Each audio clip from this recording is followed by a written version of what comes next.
یہ کہانی فرید الدین آتار کی حکایت ہے اور اس کا عشق ایک ایسی کتاب ہے جو اس نے کبھی نہیں پڑھا۔ اللہ کا شکر ہے، آج بھی محنت کا دن ہے۔ آج بھی دل لگا کر کام کروں گا، اللہ برکت دے گا۔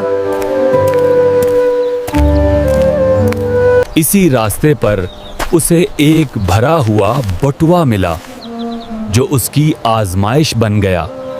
اتنے سارے پیسے، یہ تو میری مشکلیں قتل کر سکتے ہیں۔ اگر یہ رکھ لوں تو مگر اللہ دیکھ رہا ہے۔ نہیں، یہ غلط ہوگا۔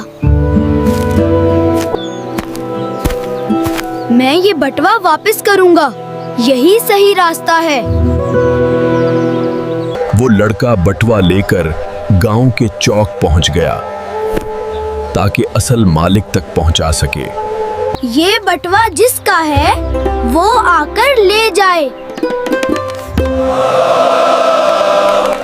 بیٹا،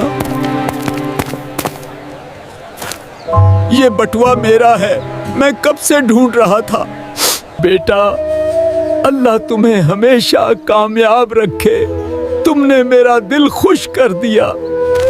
وقت گزرا اور اس کی ایمانداری نے اسے کامیابی کی راہ پر ڈال دیا۔ محنت میں ہی عزت ہے، میں کبھی ہار نہیں مانوں گا۔ یا اللہ، تیرا شکر ہے، تو نے مجھے ایمانداری کا صلاح دیا۔